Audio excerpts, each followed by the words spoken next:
नमस्कार दोस्तों, एक बार फिर आपका स्वागत करते हैं बड़के गुरुजी ऑनलाइन टीचिंग क्लासेस में। और आज का जो मेरा टॉपिक है वो काफ़ी ही इम्पोर्टेंट टॉपिक है आपके एग्ज़ाम पॉइंट ऑफ व्यू से। आज का टॉपिक है इंडस वैली सिविलाइजेशन, जिसका अगर मैं हिंदी में बात करूं तो ये है सिंधु घाटी सभ्यता के बारे में। सिंधु घाटी सभ्यता आपने अपनी एनसीईआरटी की बुक्स में पढ़ भी रखा होगा या बहुत सारे लोग इसके बारे में जानते भी होंगे। सो आज एक नए सिरे से इसके बारे में हम जानेंगे कि सिंधु घाटी की सभ्यता से कैसे क्वेश्चन पूछे जा सकते हैं, और इसका एक ब्रीफ समरी देखेंगे कि शुरू से लेकर आखिर तक आखिर ऐसा हुआ क्या, सिंधु घाटी की सभ्यता क्या थी। अगर आप कुछ भी नहीं जानते देन कोई बात नहीं, यहाँ पर हम आपको बेसिक से शुरू करेंगे, ठीक है, कि आखिर ये सभ्यता क्या थी, कैसे ये विलुप्त हुई, ठीक है, और कहाँ से ये शुरू हुई। बात करें तो मैंने यहाँ पर कुछ अपने पॉइंट्स बना रखे हैं इसके प्रस्तावना, जैसा कि प्रस्तावना का मतलब होता है इंट्रोडक्शन। तो एक इंट्रोडक्शन मैं आपको दूंगा, ब्रीफ इंट्रोडक्शन। दूसरी बात, मैं इसकी खोज और विस्तार के बारे में आपको बताऊंगा। तीसरा दूसरा पॉइंट जो बनेगा इसके अंदर आपका सिंधु नदी के बारे में थोड़ी सी जानकारी हम इकट्ठा करेंगे, क्योंकि ये जो सभ्यता है वो सिंधु नदी के से जुड़ी हुई है। तो सिंधु नदी के बारे में भी जानना काफ़ी इम्पॉर्टेंट हो जाता है यहाँ पर। बात करूँ इसके नामकरण की, तो नामकरण आखिर क्यों इसको सिंधु घाटी सभ्यता ही कहा गया। चौथी पॉइंट है मेरा समकालीन सभ्यता, क्योंकि ऐसा नहीं था कि उस समय केवल यही एक सभ्यता चल रही थी। विश्व के अनेक जो है जगहों पर अनेक सभ्यताएं जो है जन्म ले रही थी, या मैं कहूँ उनके समकालीन या इनके साथ साथ और भी सभ्यताएं उस समय देखी गई विश्व में थी, जैसे मिस्र और मेसोपोटामिया, या मैं कह लूँ चाइना। तो इन सब की सभ्यता भी उस समय पर थी।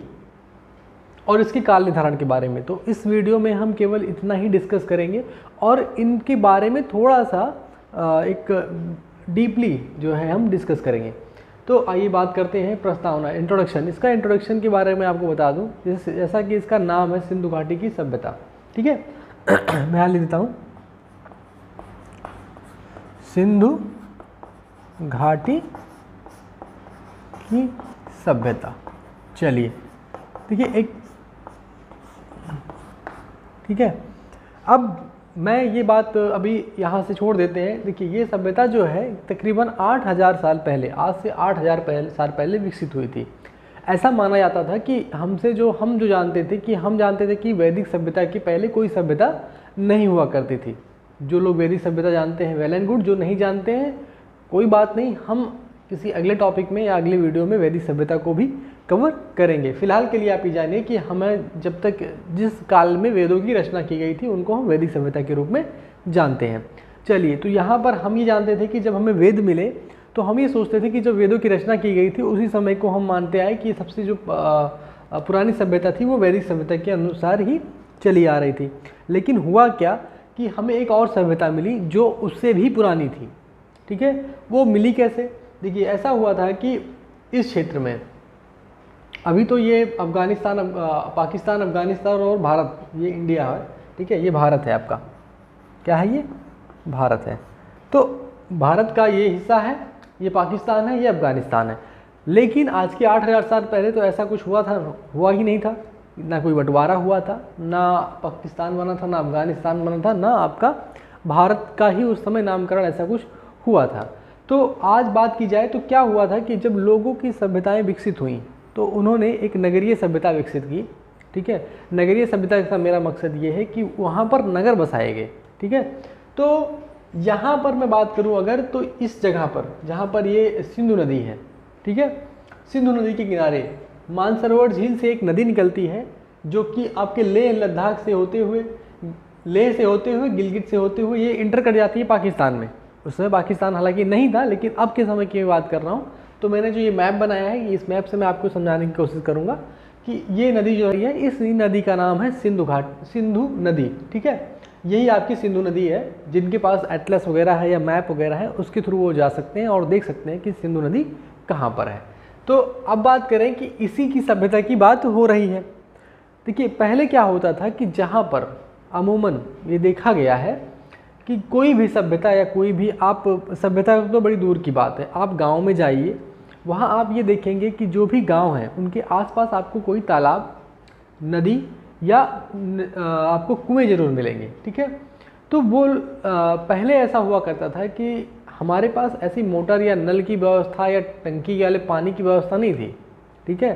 वहाँ पर क्या था कि लोग, चूँकि पानी जो है या जल की बात करूँ तो वो जीवन का एक अभिन्न हिस्सा है कि उसके बिना आप जीवन की कल्पना नहीं कर सकते। सो इन लोग वही, ये जो हमारी सभ्यता के लोग थे, ये लोग जो यहाँ पर बसे आकर के इसके किनारे, सिंधु नदी के किनारे बसते गए, तो इन्होंने देखा कि यहाँ नदी है, नदी से उनको पानी भी आराम से मिल सकता है। तो जो भी कोई सभ्यता या गांव कह लूँ या मैं कोई भी चीज़ कह लूँ, वो नदियों के किनारे ही विकसित हुई है। क्यों? क्योंकि उनको उस समय पानी की आवश्यकता हुआ करती थी। ठीक है, तो यहाँ पर जो सिंधु घाटी की नदी किनारे कुछ लोग आए, ठीक है, 8000 साल पहले की मैं चला जाता हूँ। इमेजिन करिए कि भैया 8000 साल पहले मैं पहुँचता हूँ, यहाँ पर कुछ लोग आए। ये लोग आए कहाँ से? हालांकि इनको माना जाता है भूमध्य सागरीय, ठीक है, भूमध्य सागरीय और द्रविड़ लोग माना जाता है, द्रविड़, ठीक है, द्रविड़। कुछ अल्पाइन हो गए, ठीक है, और अल्पाइन के बाद में जो है आपके मंगोल जो है, ठीक है, तो मंगोलिय, अल्पाइन, तो ये सारे जो लोग थे ये आए और यहाँ पर आकर बसते चले गए। तो ये अधिकतर जो लोग थे ये आपके इधर के थे, दक्षिण भारत के तरफ के थे, जो यहाँ पर शिफ्ट हुए। कुछ लोग इस तरफ से भी शिफ्ट हुए यहाँ पर, ठीक है। तो ऐसा नहीं था कि केवल एक ही जगह से आए, जो भी लोग आए वो यहाँ पर ये बसते गए। यहाँ पर इन्होंने एक नगर बसाया, ठीक है, एक क्या बसाया यहाँ पर? नगर बसाया। देखिए यहाँ पर मैं आपको सबसे पहले जो नगर खोजा गया था वो हड़प्पा था, ठीक है। तो यहीं पर आपका ये मैं एच से इसको इंडिकेट कर दे रहा हूँ, हड़प्पा, ठीक है। तो यहाँ पर उन्होंने क्या बसाया? एक नगर बसाया, ठीक है। सो बात क्या होती है कि भाई यहाँ पर जब नगर इन्होंने तो बसा लिया, लेकिन इसका नाम जो था वो नाम हमें कैसे पता चला कि भाई ये सभ्यता आई और विलुप्त हो गई?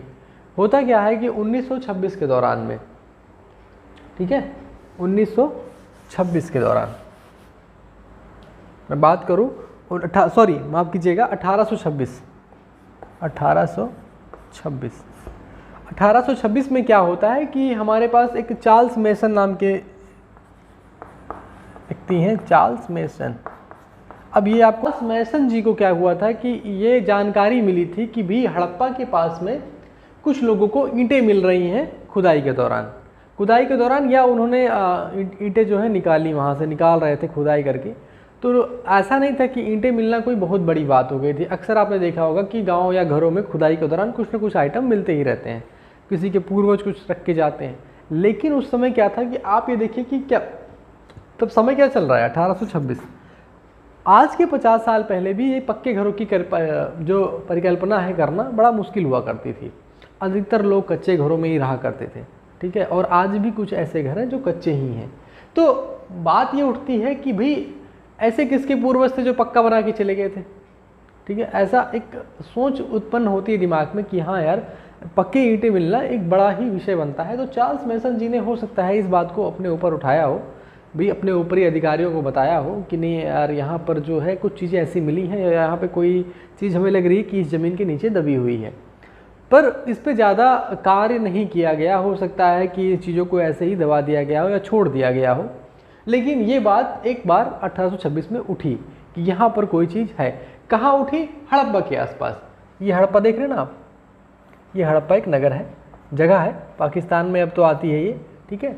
1826 में उस समय बंटवारा नहीं हुआ था, तो आप समझ सकते हैं कि पूरा एक ही था। अब बात आती है चार्ल्स मेसन के बाद में हम क्या करते हैं कि भी हमारे पास में 1861 के करीब में, 1861 के करीब में हमें मिलता है ASI मतलब सोचते हैं आप, पुरातत्व विभाग, ठीक है। पुरातत्व विभाग का मतलब क्या होता है? Archaeological survey of India. ASI का यही मतलब होता है। इसको मैं बोलूँ तो पुरातत्व विभाग। चलिए, पुरातत्व विभाग की क्या होती है? स्थापना होती है। तो इनका यही मतलब रहता है कि किसी एक विशेष संस्कृति से जुड़ी स्थलों की ये खोज करते हैं और उसके रख रखाव का भी कार्य करते हैं, ठीक है। ASI क्या करती है? जैसे पुराने स्थलों की खोज करती है और उनके रख रखाव का कार्य करेगी ताकि उनको नष्ट ना किया सके या उनको कोई क्षति ना पहुंचाए, ठीक है। हमारी जो धरोहर है, ठीक है, हमारी जो विरासत है, उसको संजोए रखने का काम ASI करती है, ठीक है। ASI में एक महानिदेशक होता है, ठीक है। क्या होता है? महानिदेशक होता है। तो इसका जो मुखिया कह लीजिए या एक तरीके से कह लीजिए जो इसका चीफ रहेगा उसको क्या बोलेंगे, महानिदेशक बोलेंगे, इंग्लिश में कहते हैं डायरेक्टर जनरल। तो भाई एएसआई को जो बताया जाए तो एएसआई को किसने जो है यहाँ पर कौन लेके आया था, तो उस समय अलेक्जेंडर कनिंघम, ठीक है, अलेक्जेंडर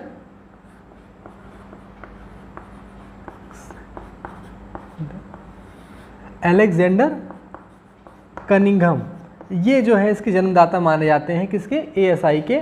ठीक है, अब मैं बात करूं तो ये किसके टाइम पे हुआ था, ये वायसराय उस समय पे लॉर्ड कर्जन थे। ठीक है, कौन था, लॉर्ड कर्जन, ध्यान रखिएगा, ये भी कभी कभी क्वेश्चन पूछ लिया जाता है लेकिन इतना ज़्यादा इंपॉर्टेंट ये नहीं है जितना अलेक्जेंडर कनिंघम है। कनिंघम जी ने ही 1861 में आपको एएसआई दिया, चूँकि 1826 में हो सकता है अगर हमारे पास एएसआई होता, आर्कियोलॉजिकल सर्वे होती या पुरातत्व विभाग होता, एक विभाग ही इसके लिए बना होता, तो वो हो सकता है कि वहाँ सर्वे करता और उसी समय हमें ये पता चल जाता, लेकिन ऐसा नहीं हुआ था उस समय, उसके बाद में हुआ था। चलिए, तो एएसआई क्या करती है, ये चीज़ों को जानकारियों को जुटाती है और वहाँ पर जब साक्ष्य मिल जाते हैं तो वहाँ पर खुदाई कर करके उन चीज़ों को रिकवर करती है। ठीक है, चलिए, तो यहाँ से ये क्वेश्चन आपका इंपॉर्टेंट बनता है। ठीक है, अब मैं बात करता हूँ कि भाई चलिए एएसआई जी को जो अब बात करते हैं, अब आते हैं हम 1921 के करीब में। ठीक है, क्या आते हैं 1921 के करीब में। 1921 के करीब में आपके जो एएसआई के डायरेक्टर जनरल हैं, डायरेक्टर जनरल महानिदेशक की बात करूँ तो कौन है, जॉन मार्शल हैं। कौन है, जॉन मार्शल जी हैं।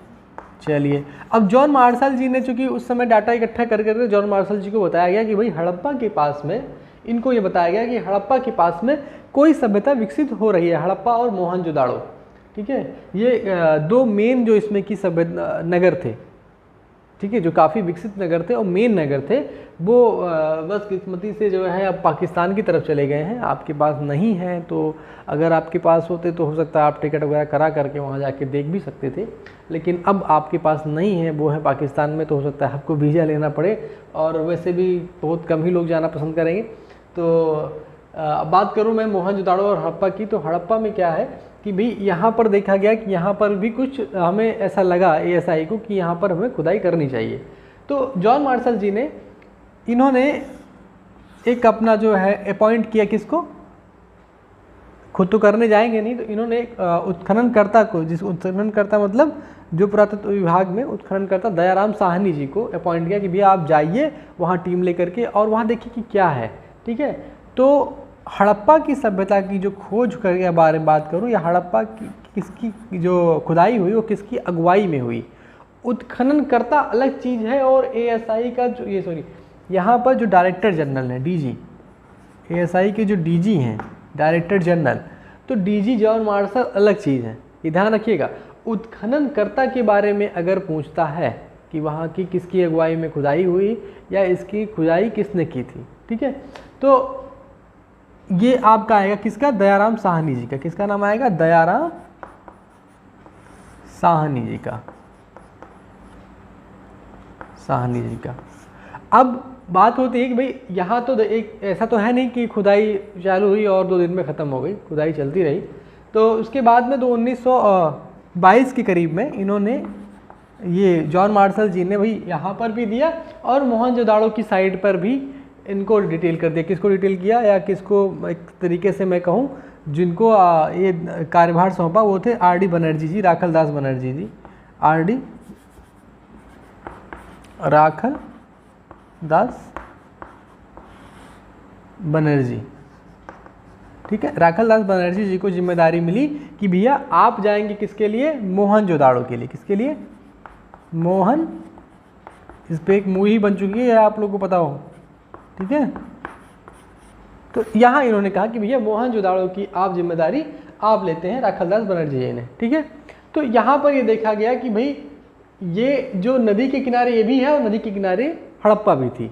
ठीक है, तो यहाँ पर अब इसके जो नामकरण की भी बात आती है, यहाँ पर मैं इस पॉइंट पर भी जाऊँगा। तो भाई हमने क्या कर लिया, इसकी खोज कर ली, इसकी क्या कर ली हमने, खोज कर ली, और ये पता चल गया कि कोई सभ्यता यहाँ पर है। अब हमें ये पता चल गया क्योंकि 2 जगह, 2 साइट ऐसी थी, 2 जगह ऐसी हमने खोजी जहाँ पर हमें इस सभ्यता के होने का प्रमाण मिल चुका था।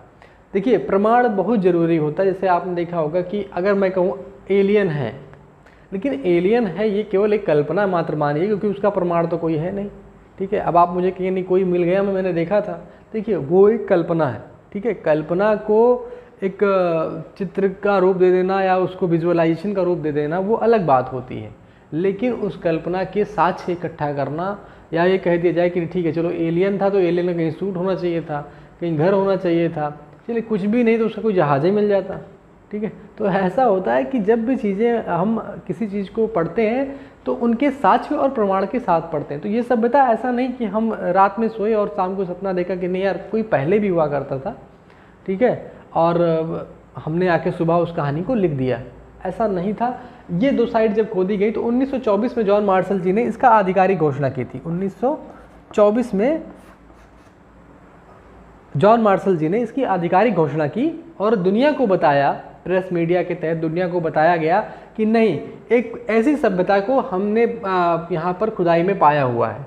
ठीक है, एक बड़ी अचीवमेंट मानी जाती है ये कि भाई हमने किसी सभ्यता को खोजा, और एक ऐसी सभ्यता जो नगरीय सभ्यता थी, ऐसा नहीं कि गांव की सभ्यता थी, वहाँ पर बाकायदा नगर बसे हुए थे। ठीक है, सोचिए ईंटों का इस्तेमाल हुआ था, तो कितनी ही एक तरीके से माना जाए तो भले उनके पास लैपटॉप या मोबाइल नहीं थे, लेकिन फिर भी वो अपने दौर के आधुनिकता में जी रहे थे उस समय। ठीक है, तो अब मैं बात करता हूँ, चलिए 1924 में क्या किया इन्होंने, जॉन मार्शल जी ने इसका आधिकारिक घोषणा कर दी। अब मैं बात करता हूँ इसकी कि भी इसका विस्तार कहाँ कहाँ पर, तो खोज तो हो गई इसकी। ठीक है, ऐसा नहीं था कि यहीं पर आकर हम रुक गए, हमने और भी इसके जो स्थल थे और भी खोजे। ठीक है, इसमें करीब मैं बात करूं तो 1400 के करीब, 1400 से ज़्यादा ही साइट्स इसकी जो है खोजी गई हैं। ठीक है, और अभी भी कार्य चालू है, तो ये ध्यान रखिएगा। ये तो शुरुआत के दो थे जो मेन थे, हड़प्पा और मोहनजोदाड़ो काफ़ी बड़े नगर थे। ठीक है, और काफ़ी जो है इनके यहाँ से हमें जानकारियाँ भी इकट्ठा की हमने। सो अब मैं बात करता हूँ कि भाई इनका जो विस्तार कितना था। ऐसा था कि भाई सिंधु घाटी सभ्यता क्या पूरे पूरे भारतीय उपमहाद्वीप में फैली हुई थी या केवल कहीं तक ही सीमित थी, हड़प्पा और मोहनजोदाड़ो तक ही केवल सीमित थी। तो अब मैं बात करता हूँ कि इसका विस्तार कहाँ तक था। चलिए विस्तार की बात करें तो इससे भी एक क्वेश्चन बन ही जाता है, क्योंकि कभी कभी विस्तार के बारे में पूछ लेता है कि भाई उत्तरी विस्तार कहाँ है इसका, पश्चिमी या दक्षिणी। तो विस्तार के बारे में बात करूं मैं तो आपको यहाँ पर मैंने एक छोटा सा ये बनाया हुआ, देखिए आप, ईस्ट वेस्ट और नॉर्थ और साउथ। ठीक है, इसकी पश्चिमी विस्तार की बात करूं तो सुदकांगडोर तक है। कहाँ तक है? सुदकांगडोर तक है। अब ये पड़ता है आपका बलूचिस्तान में। कहाँ पड़ता है ये आपका? ये बलूचिस्तान में पड़ता है, ध्यान रखिएगा, बलूचिस्तान का इलाका पाकिस्तान का आप जानते ही होंगे। तो यहाँ पर सुदकांगडोर में क्या है? बलूचिस्तान में है। और दूसरी बात मैंने आपको क्या बताया था कि जो भी सभ्यता विकसित होती है वो किसी नदी के किनारे ही होती है। तो यहाँ पर एक दासक नदी बहती है। कौन सी नदी बहती है यहाँ पर? दासक नदी। ठीक है, दासक नदी यहाँ मैंने बनाया हुआ है। ठीक है, बलूचिस्तान में यहाँ पर दासक नदी है। चलिए ठीक है, यहाँ पर सुदकांगडोर ये कौन सा हिस्सा है इसका? पश्चिमी। ये जो साइट है, ये जो जगह है सुदकांगडोर, ये पश्चिमी है। अब हम बात करते हैं इसके उत्तरी मांडा है। इसकी कौन सी साइट है? मांडा नगर की जो है इसकी खोज हुई थी। तो मांडा जो है कहाँ पर पड़ता है अभी प्रेजेंट टाइम में? ये पड़ता है अखनूर जिले में। कहाँ पड़ता है? अखनूर जिले में, जम्मू एंड कश्मीर में। ठीक है, और यहाँ पर जो नदी बहती है वो बहती है चिनाब नदी। कौन सी नदी बहती है? चिनाब नदी। अभी मैंने आपको एक जीके का एक इससे रिलेटेड बताया था, चिनाब पर जो है रेलवे का सबसे ऊंचा पुल बन रहा है, 359 आई थिंक इसकी हाइट है। तो चिनाब यहाँ देखिए फिर से आ गया हमारे बीच में। तो चिनाब नदी कहाँ पर है? ये है मांडा के पास। कहाँ पे है? मांडा के पास। चलिए अब आते हैं इसके पूर्वी छोर पे। तो पूर्वी छोर कहाँ तक है? ये पूर्वी छोर है इसका जो है मांडा आपका यहाँ पर है। मैं एक्चुअली मैप में एग्जैक्ट लोकेशन नहीं मिल पाएगी, मैं एक आपको आइडिया ही दे रहा हूँ यहाँ पे। ठीक है, अब मैं बात करता हूँ किसका? आलमगीरपुर का। आलमगीरपुर कहाँ पड़ता है? ये आज की मेरठ में पड़ता है। कहाँ पड़ता है? ये मेरठ में पड़ता है। और मेरठ आपका उत्तर प्रदेश में है, ये आपको सबको पता है। यहाँ पर कौन सी नदी है? यहाँ पर हिंडन नदी है। कौन सी है? हिंडन नदी। ठीक है, अब मैं बात कर लूँ किसकी? तो हमारा पश्चिमी हो गया है, उत्तरी हो गया है, पूर्वी हो गया है। अब बचता है दक्षिणी। दक्षिणी आपका दैमाबाद है। क्या है? दैमाबाद। दैमाबाद पड़ता है आपका अहमदनगर जिले में, और जो कि पड़ता है महाराष्ट्र में। ठीक है, और यहाँ पर नदी की मैं बात करूँ तो नदी पड़ती है यहाँ पर गोदावरी। ठीक ठीक है, कौन सी नदी पड़ती है? गोदावरी।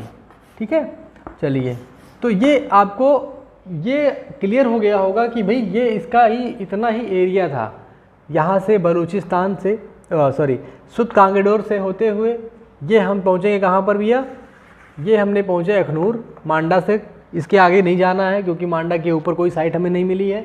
चलिए, मांडा से बाद में हमने ये मेरठ होते हुए और कहाँ? अहमदनगर होते हुए, और उसके बाद में ये इसका एरिया हो गया।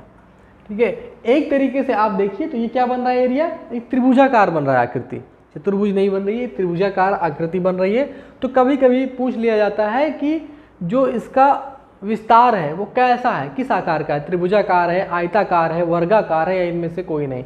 तो आप जब भी ऐसा क्वेश्चन आता है तो आप बताइएगा कि इसका जो विस्तार है वो कैसा है? त्रिभुजाकार है, त्रिभुजाकार है। ठीक है, ये भी एक क्वेश्चन पूछा गया हुआ है और पूछा जा सकता है। ठीक है, इजी क्वेश्चन है, अगर थोड़ा सा ध्यान दे रहे हैं तो आपको एकदम से समझ में आ जाएगा। ठीक है, चलिए अगले आपके पॉइंट पे जाते हैं। तो जो इनका विस्तार है वो कैसा है? देखिए, ये एक तो ये आपका हो गया पूरब से पश्चिम तक और एक उत्तर से दक्षिण तक। तो जो पूरब से पश्चिम तक इसका विस्तार है वो 1600 किलोमीटर है, वो ज़्यादा है। पूरब से पश्चिम क्या है? वो ज़्यादा है अपेक्षाकृत किसके? उत्तर से दक्षिण।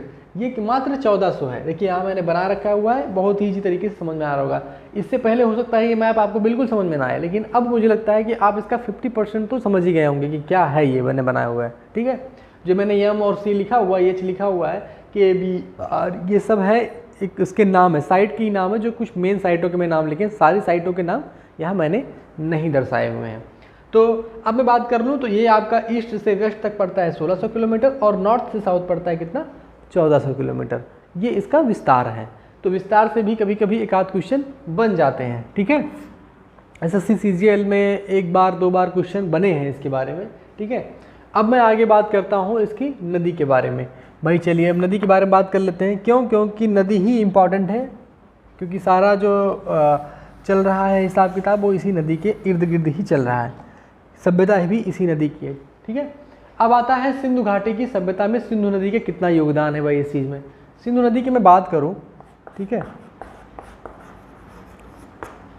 सिंधु नदी की बात करूं तो ये तकरीबन 3200 किलोमीटर लंबी है।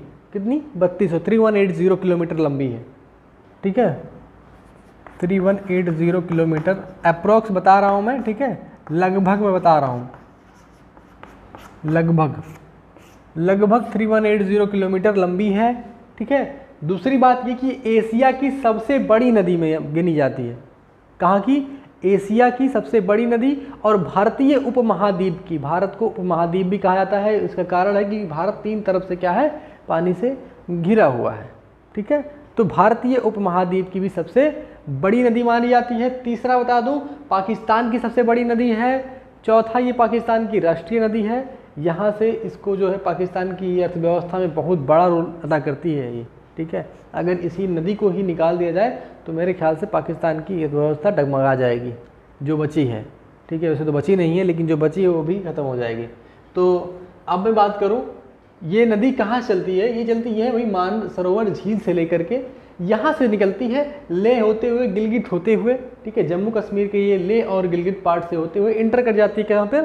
पाकिस्तान में। ठीक है, पाकिस्तान से होते हुए हड़प्पा मोहनजोदाड़ो इसकी साइट है ही, क्योंकि इसी किनारे ये नगर बसे हुए थे। वो ये गिरती है कहाँ पर? अरब सागर में गिरती है। ठीक है, तो सिंधु नदी का जो सिंधु नदी का आपने एक मोटा मोटा आइडिया आपको मिल गया होगा। ठीक है, इसमें एक क्वेश्चन और बन जाता है कि सिंधु की सहायक नदियों का नाम बताइए। सिंधु की सहायक नदियों का मतलब होता है कि इसमें से कौन सी नदियां आकर मिलती हैं। देखिए यहाँ पर क्या होता है ना, यहाँ पर इसमें 5 नदियां आकर मिलती हैं। कितनी नदियां मिलती हैं? 5 नदियां आकर इसमें मिलती हैं। इसका मैं अलग से आपको मैप बना दे रहा हूँ। देखिए यहाँ से मैं अलग से आपको बना दे रहा हूँ, ये ऐसे हैं। ठीक है, 1 2 3 4। ठीक है, एक में यहाँ पर व्यास पहले से आकर मिल जाती है सतलज में। ठीक है, तो यहाँ पर 5 नदियाँ जो हैं सिंधु में आकर के मिलती हैं। उनके नाम आप क्रम में अगर याद करना चाहें तो ऐसे याद करें। सतलज तो एक हो ही गया। ठीक है, सतलज। ठीक है, ये आपका व्यास हो गया, ये आपका रावी हो गया, ये चिनाब हो गया, और ये होगी झेलम। ठीक है, तो ये ध्यान रखिएगा, सतलज, व्यास, रावी, चिनाब और झेलम, ये पांचों नदियाँ किसमें मिलती हैं? सिंधु नदी की सहायक नदियों में गिनी जाती हैं या सिंधु नदी में ही जाकर मिलती हैं। और सिंधु नदी कहाँ गिरती है? अरब सागर में गिरती है। ये क्वेश्चन भी आप ध्यान में रखिएगा। ठीक है, अब सतलज नदी की मैं बात कर लूँ, सतलज नदी जो मैंने यहाँ पर बनाई हुई है, कभी कभी इसका पूछे, राकस ताल करके यहाँ से निकलती है, और ये जो है, ठीक है, राकस ताल से निकलते हुए हिमाचल प्रदेश होते हुए, पंजाब से होते हुए ये कहाँ चली जाती है? पाकिस्तान को। ठीक है, और एक इम्पॉर्टेंट इसमें पॉइंट आता है सिंधु समझौता, सिंधु जल समझौता भी आता है, तो कभी आपको टाइम मिले पढ़िएगा, काफ़ी इंटरेस्टिंग पॉइंट है वो भी, जिसमें से कुछ जल का समझौता हुआ है, कुछ हिस्से का जल हमारा, कुछ उनका, तो ये भी थोड़ा ध्यान रखिएगा। पढ़ सकते हैं आप, इस टॉपिक के अलावा है, कभी समय मिला तो मैं ज़रूर उसके बारे में चर्चा करूँगा। फिलहाल के लिए हम जिस टॉपिक पे बात कर रहे हैं उस पर हम अपनी चर्चा को थोड़ा सा आगे बढ़ाते हैं। अब मैं बात करता हूँ, चलिए ठीक है भाई, हमने क्या बोला कि इसकी 5 सहायक नदियों के बारे में कभी कभी पूछा जाता है। ठीक है, तो ये भी ध्यान रखिएगा, सतलज, व्यास, रावी, चिनाब और झेलम। सतलज जो है राकस ताल से निकलती हुई हिमाचल प्रदेश और पंजाब से होते हुए किसमें मिल जाती है? सिंधु नदी में मिल जाती है। बस व्यास नदी क्या है? व्यास आपकी कुल्लू से निकलती है, हिमाचल के कहाँ से? कुल्लू से निकलती हुई, और किस में मिल जाती है? सतलज में मिल जाती है। ठीक है, तो ये भी काफ़ी इंपॉर्टेंट क्वेश्चन बनता है यहाँ पर। अब मैं आगे बात करता हूँ किसके, सिंधु नदी के बारे में हो ही चुका है, अब नामकरण की बात कर लेता हूँ। चलिए, अब नामकरण की बात ये आती है कि भैया हमें नामकरण में काफ़ी मतभेद भी हैं यहाँ पर, ये भी ध्यान रखिएगा। ठीक है, जैसे क्या होता है कि अब चलिए भाई हमें जगह भी मिल गई, सब कुछ मिल गया, अब इनका नामकरण कैसे रखा जाए?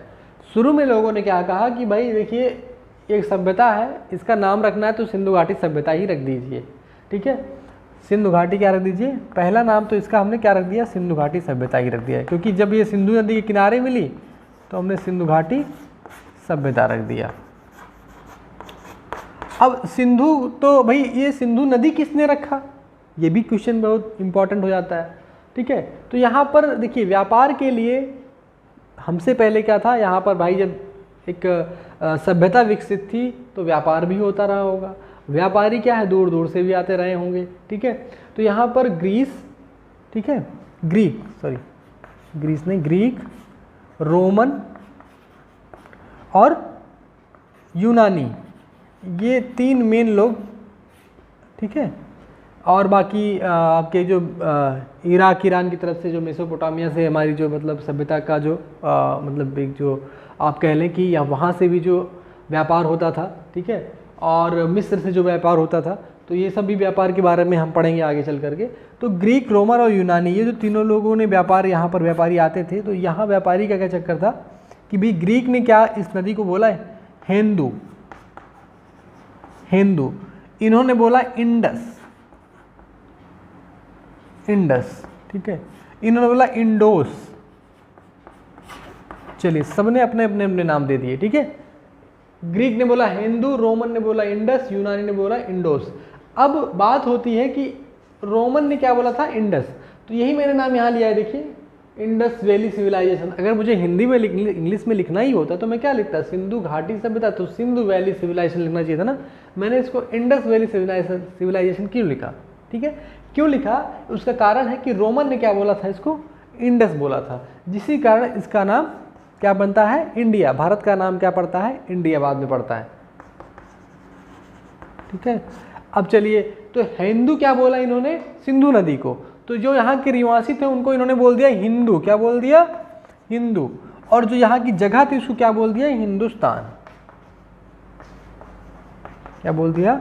हिंदुस्तान। देखिए ये सब जानकारियाँ जो है ये अलग अलग जो है तरीक़ों से निकाली गई हैं। ठीक है, ऐसा नहीं था कि ये कहीं हमें इसके कोई लिखित दस्तावेज मिले हैं।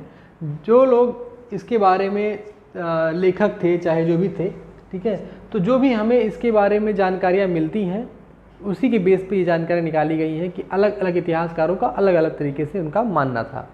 ठीक है, तो इंडस के बारे में रोमन ने जो अपना दिया इंडस। ठीक है, तो जब हमारे ब्रिटिश आए तो उन्होंने जब देखा भाई इंडस है तो यहाँ का नाम, जो इस एरिया का नाम उन्होंने इंडिया रख दिया। ठीक है, हिंदू से उन्होंने हिंदुस्तान को भी अपना नाम रख दिया। ठीक है, यहाँ का जो स्थान है वो हिंदुस्तान हो जाएगा। ठीक है, तो ये आप ध्यान रखिएगा अपने दिमाग में कि भाई यहाँ का नामकरण जो था वो इस तरीके से हुआ। तो सिंधु का चलिए नामकरण हो गया। घाटी आपको पता ही होगा कि अमूमन क्या होता है कि जब कोई एक नदी बहती है तो वो क्या होता है, उनका स्तर जो है काफ़ी नीचे होता है, तो वैली कह सकते हैं, घाटी कह सकते हैं, क्या कहते हैं, घाटी कह सकते हैं। और सभ्यता से मेरा मतलब जो मेन मतलब हो यही है कि जब भी कोई संस्कृति किसी एक बड़े पैमाने पर या बड़े क्षेत्रफल में उसका अनुकरण या अनुसरण किया जाता है, उसको सभ्यता का नाम दे दिया जाता है। किसी भी सभ्यता का, जैसे मान लीजिए आपके यहाँ या हमारे यहाँ जो सभ्यता है, भारतीय सभ्यता में अगर हम किसी से मिलते हैं तो उससे नमस्कार या प्रणाम या कहीं कहीं पर पैर छूने की भी प्रथा का प्रचलन है, ठीक है। तो वो एक सभ्यता हो गई, वो क्या हो गई, एक सभ्यता हो गई। अभी यही चीज़ अगर ना की जाए तो वो असभ्यता में काउंट होती है, क्योंकि हम उसका पालन कर रहे हैं। वो एक दायरा जो है, बाहर क्या होता है, बाहर हम हैंडशेक करते हैं, हाथ मिलाते हैं, कुछ लोग गले मिलते हैं, ठीक है, तो हाय हेलो भी करते हैं। तो ये जो चीज़ें होती हैं वो अलग अलग तरीके हैं, अलग अलग सिविलाइजेशन के या अलग अलग सभ्यता की चीज़ें हैं। तो वहाँ की जो संस्कृति उस बड़े पैमाने को मानती है, उसी को सभ्यता का नाम दिया गया। तो सिंधु घाटी सभ्यता को इसीलिए नाम दिया गया क्योंकि इनके बहुत सारे जो चीज़ें थी वो मिलती थी, काफ़ी सारी चीज़ें जो थी आपस में मिला जुला करती थी। हड़प्पा और मोहनजोदाड़ो की चीज़ें तो काफ़ी हद तक मिलती थी, ठीक है। तो अब बात करता हूँ मैं अपने अगले पॉइंट की। देखिए, ऐसा नहीं था कि सारे जो है चीज़ें मिलती थी, लेकिन हाँ कुछ हद तक चीज़ें मिला करती थी। अब मैं बात करूँ क्या सिंधु घाटी सभ्यता का, तो हमने पूरा इसका बात कर ही ली, इसकी बात कर ही ली, ठीक है। अब मैं बात करूँ इसके दूसरे नाम की। तो दूसरा नाम इसका जो इन्होंने लिया वो लिया हड़प्पा की सभ्यता। हड़प्पा की सभ्यता। चलिए भाई, अब इसको हड़प्पा की सभ्यता बोलने की क्या जरूरत पड़ गई थी इनको। हड़प्पा की सभ्यता ये बोली भाई, शुरू में देखा कि हड़प्पा है, लेकिन जब हड़प्पा की खुदाई की तो हड़प्पा काफ़ी बड़ा था, हड़प्पा काफ़ी बड़ा नगर निकला। अब जब हड़प्पा काफ़ी बड़ा नगर निकला तो चूँकि हमारे पास शुरू में हड़प्पा की ही खुदाई हुई थी, तो इससे क्या किया कि हमने हड़प्पा से ही इसकी सभ्यता को जोड़ दिया कि ये हड़प्पा की सभ्यता यहीं से सारी जगहों पर गई होगी ये सभ्यता। तो हड़प्पा की सभ्यता को हमने क्या कर दिया, मेन कर दिया। जैसे कि आप लोगों ने देखा होगा कि गांव और कुछ जगहों पर ऐसा हुआ करता था कि जो पुराने एक जो है पुरोहित वर्ग या सामंत, मतलब एक पुरोहित वर्ग कह लूँ या मैं कह लूँ कि जो काफ़ी ठीक ठाक परिवार से हुआ करते थे, तो उनमें क्या होता था कि जो गांव के नाम हैं वो उनके नामों पर रख दिए जाते थे। किसी किसी के गांव के नाम किसी के दादाजी, चाचा जी, ताऊ जी के नाम पर ही रखा जाता था। तो ऐसा नहीं था कि वो गांव उनका हो गया, ठीक है। तो वो क्या होता था कि उस इलाके को उनकी पहचान के तौर पे जाना जाता था। तो उसी तरीके से हड़प्पा सभ्यता की बात आई कि भाई हड़प्पा को जो है, हड़प्पा को हमने पहले खोजा है, तो बाकी जो सभ्यताएं हैं वो हड़प्पा के हिसाब से ही जानी जाएंगी, ठीक है। अच्छा, इसमें क्या है कि हर इतिहासकार अपने अलग अलग मत रखता है और रखना भी चाहिए ताकि हमें सच्चाई का पता चल सके। तो तीसरा जो हमारा नाम आता है वो आता है भाई कि सिंधु सरस्वती सभ्यता। सिंधु सरस्वती सभ्यता। अब इस सभ्यता में क्या ऐसा था कि भी इसमें सरस्वती नाम जुड़ गया। देखिए, यहाँ पर ये कहा गया कि जो अधिकतर सभ्यताएं क्या सिंधु नदी के किनारे जो मेजॉरिटी ऑफ नगर्स मिले, ठीक है, वो कहाँ मिले, इस एरिया में मिले। कहाँ मिले, इस एरिया में मिले थे हमें, ठीक है। और इस एरिया में बात की गई कि यहाँ पर एक नदी और बहा करती थी जो हरियाणा से होकर के करनाल से होकर के यहाँ से होकर के ये यहाँ से निकल के पाकिस्तान से होते हुए अरब सागर में गिरती थी। इस नदी का नाम है सरस्वती नदी। हालांकि सरस्वती नदी विलुप्त हो चुकी है, इसके बारे में भी शोध कार्य जारी है। कुछ लोगों ने अपने मत भी दिए हुए हैं। आप अगर इसके बारे में पढ़ना चाहते हैं तो और भी डिटेल से पढ़ सकते हैं। काफ़ी डाटा इसके जो है आपको इंटरनेट पे मिल जाएंगे। पर ये इस वजह से जो है क्या कहा गया कि भाई देखिए, ये नदी तो थी ही, सिंधु नदी की कोई बात नहीं करता हूँ मैं, लेकिन जहाँ मेन सभ्यता विकसित हुई है जहाँ पर, वो नदी क्या है, सरस्वती नदी है।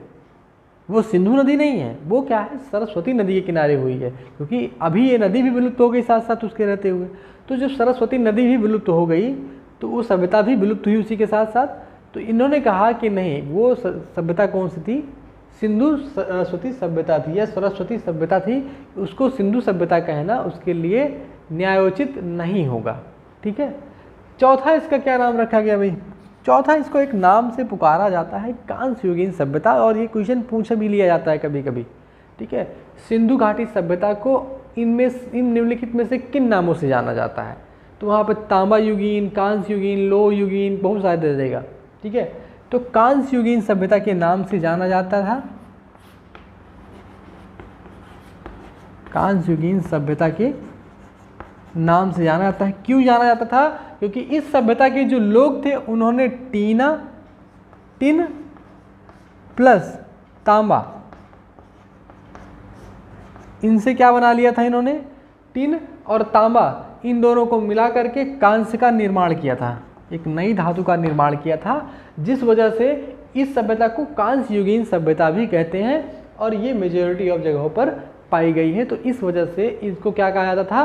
कांस्य युगीन सभ्यता। तो 4 नाम यहाँ पर आपके मैंने बता दिए हैं, सिंधु घाटी सभ्यता, हड़प्पा की सभ्यता, सिंधु सरस्वती सभ्यता और कांस्य युगीन सभ्यता। तो इसमें मुझे लगता है किसी प्रकार का आपको डाउट होना चाहिए, फिर भी हो तो आप कमेंट बॉक्स में कमेंट कर सकते हैं। ठीक है, आगे चलते हैं, अब इसमें थोड़ा हम बढ़ते हैं। नामकरण तक हमारा हो चुका है, अब हम बात करते हैं समकालीन सभ्यता की। चूँकि ये भी क्वेश्चन पूछा गया है इसलिए मैंने एक पॉइंट इसको भी डाला हुआ है। ठीक है, देखिए उस समय ऐसा नहीं था कि हम केवल सिंधु घाटी की सभ्यता ही एक ऐसी सभ्यता थी जो चल रही थी। विश्व में और भी जगहें थी, और भी लोग थे, और भी सभ्यताएं पनप रही थी। उनमें से कुछ सभ्यताएं थी मिस्र, मेसोपोटामिया,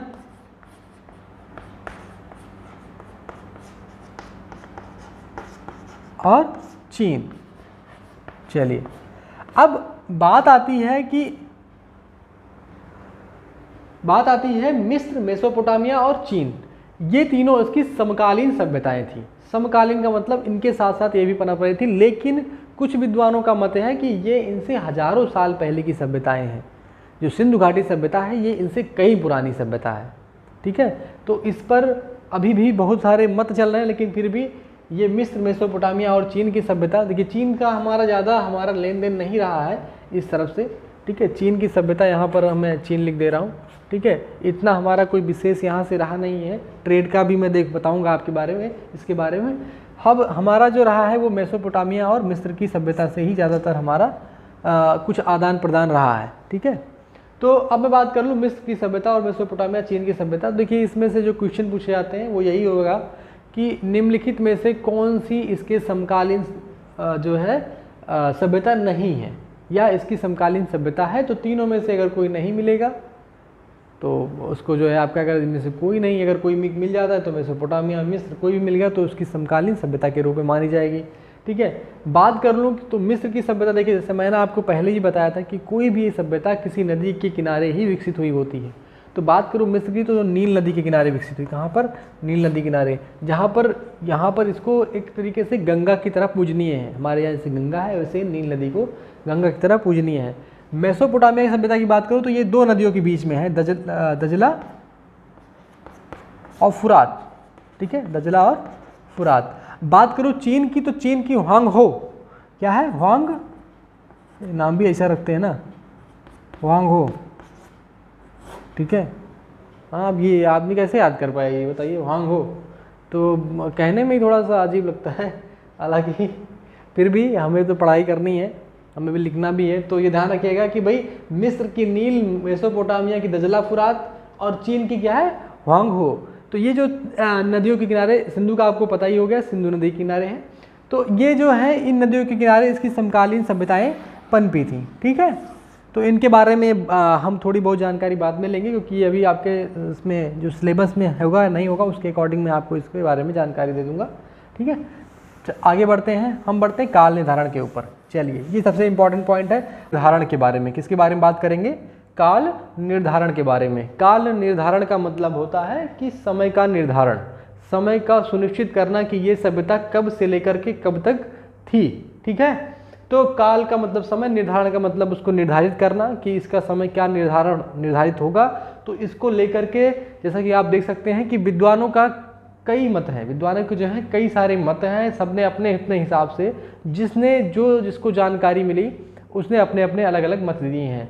इन मतों का देने का जो एक सबसे बड़ा कारण ये है कि जो सिंधु सभ्यता की जो लिपि है, वहाँ की जो लिखावट है, लिपि का मतलब क्या? जो लिखावट है, तो उनको अभी तक क्या नहीं किया जा सका है? पढ़ा नहीं जा सका है, या उनको डिकोड नहीं किया जा सका है कि वो क्या लिखे गए हैं। जो वहाँ पे मोहरों पे चिन्ह मिले हैं, जो बर्तनों पे या किसी लेख मिले हैं हमें, तो उन लेखों को अभी तक क्या है? पढ़ा नहीं जा सका है। ठीक है। बाकी मिस्र और मेसोपोटामिया की सभ्यता को तो डिकोड कर लिया गया है वहाँ पर जो चीज़ें लिखी गई थी, लेकिन अकेली सिंधु सभ्यता एक ऐसी सभ्यता है। तो इसी वजह से जो अभी शोध चल ही रहे हैं, कुछ लोग कहते हैं कि ये 8000 साल पुरानी सभ्यता है और अभी तक वहाँ की सभ्यता के बारे में कुछ जानकारी इतनी निकल कर नहीं सामने आ पाई है जितनी हमें चाहिए थी, ठीक है। पूरी तरीके से अभी हम जानकारी इस बारे में हमें नहीं मिल पाई है। तो बात करें काल निर्धारण के बारे में, तो काल निर्धारण में बहुत सारे विद्वानों का अलग अलग मत है, जैसा मैंने आपको बता दिया। फिर भी आपको सबके पढ़ने की ज़रूरत नहीं है, अगर जानकारी हमें चाहिए भी तो हम पहले ध्यान देते हैं डीपी अग्रवाल के बारे में। डीपी इतिहासकारी हैं, ठीक है, डीपी अग्रवाल, ठीक है, डीपी अग्रवाल जी, ठीक है। डीपी अग्रवाल जी के बाद में आता है आपका sir John Marshall. John Marshall का भी आप याद रख सकते हैं, जिन्होंने अभी जिनकी अगुवाई में ये खुद मतलब जो समय आपको बताइए महानिदेशक थे एएसआई के, ठीक है, सर जॉन मार्शल, ठीक है। उसके बाद में एक और जो सबसे इम्पॉर्टेंट आता है वो आता है कार्बन 14 की पद्धति। कार्बन 14 की क्या होती है पद्धति, ठीक है। डीपी अग्रवाल की अगर हम बात कर लें तो डीपी अग्रवाल के हिसाब से जो इसका काल का जो निर्धारण था, ठीक है, वो था 2300 से 1750 क्या ईसा पूर्व। ध्यान रखिएगा, ईसा और ईसवी और ईसा पूर्व में आप कन्फ्यूजन नहीं होना चाहिए, क्योंकि बहुत बेसिक चीज़ है ईसा और ईसा पूर्व। कभी कभी क्या दे देगा 2300 से 1750 ईसा दे दे, ईसवी दे देगा, ठीक है। तो ध्यान रखिए ईसवी तो वहाँ पर होगा नहीं, ईसा पूर्व भी होगा, ठीक है। तो कुछ क्वेश्चनों को ऐसे भी हेर फेर किया जा सकता है।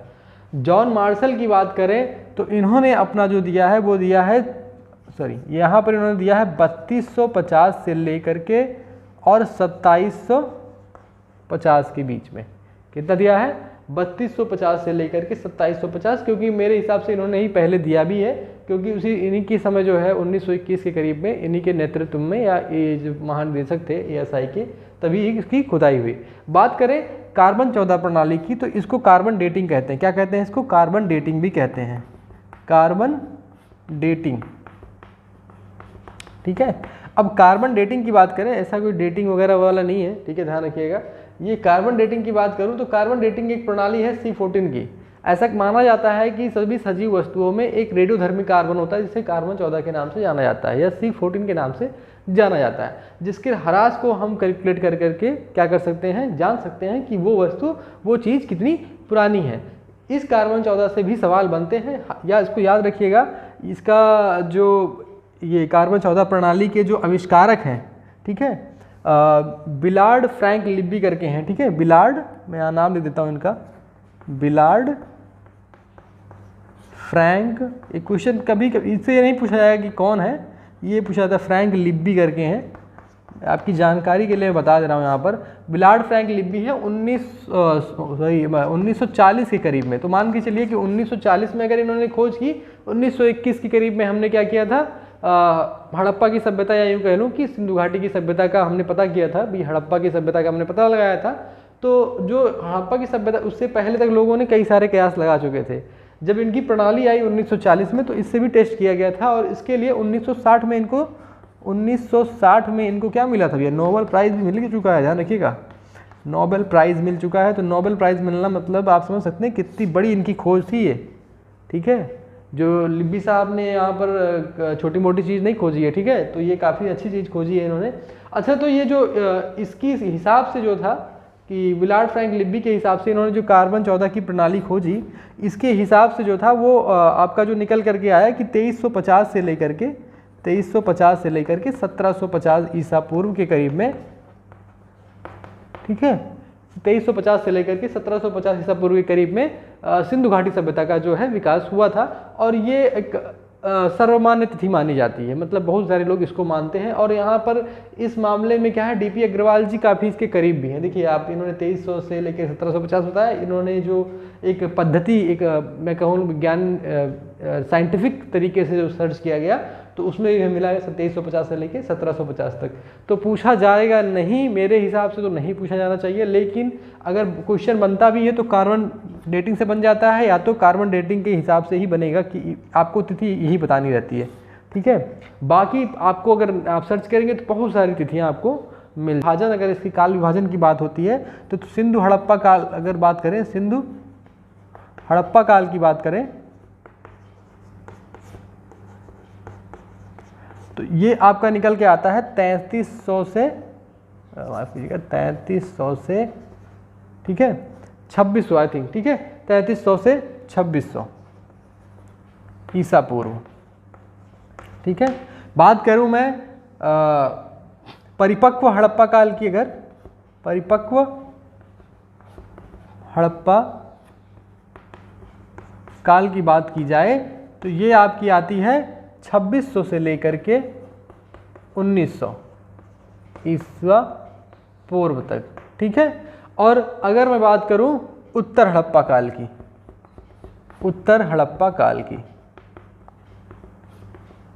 उत्तर हड़प्पा काल की बात करूं तो ये 1900 से लेकर के कितना आती है 1300 ईसा पूर्व के मध्य आती है, ये ध्यान रखिएगा।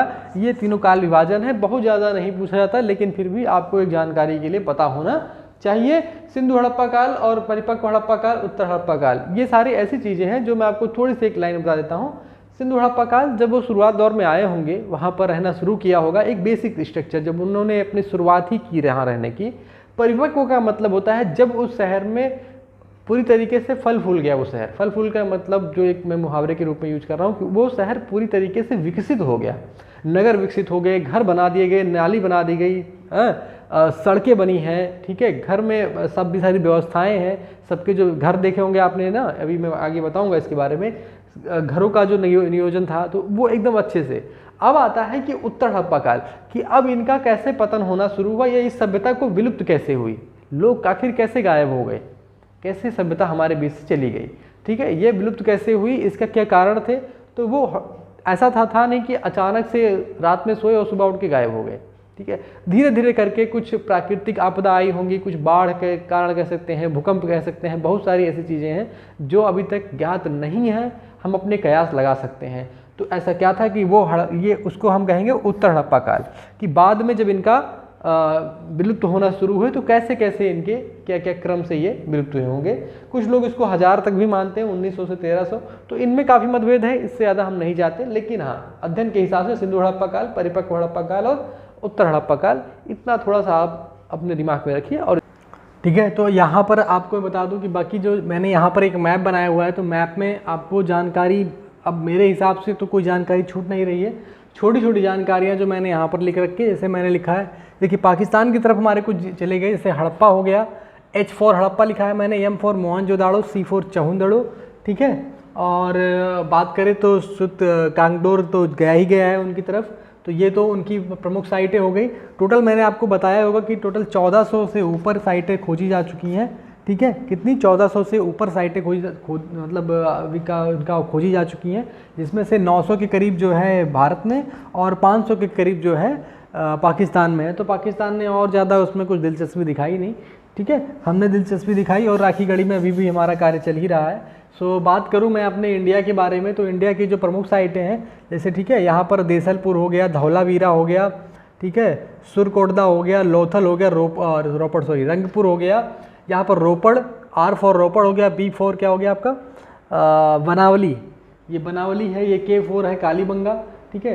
तो ये जो कुछ इंपॉर्टेंट साइट्स हैं, इनके बारे में थोड़ी सी जानकारी अगले वीडियो में लेते हैं, ठीक है। तब तक के लिए थैंक यू वेरी मच।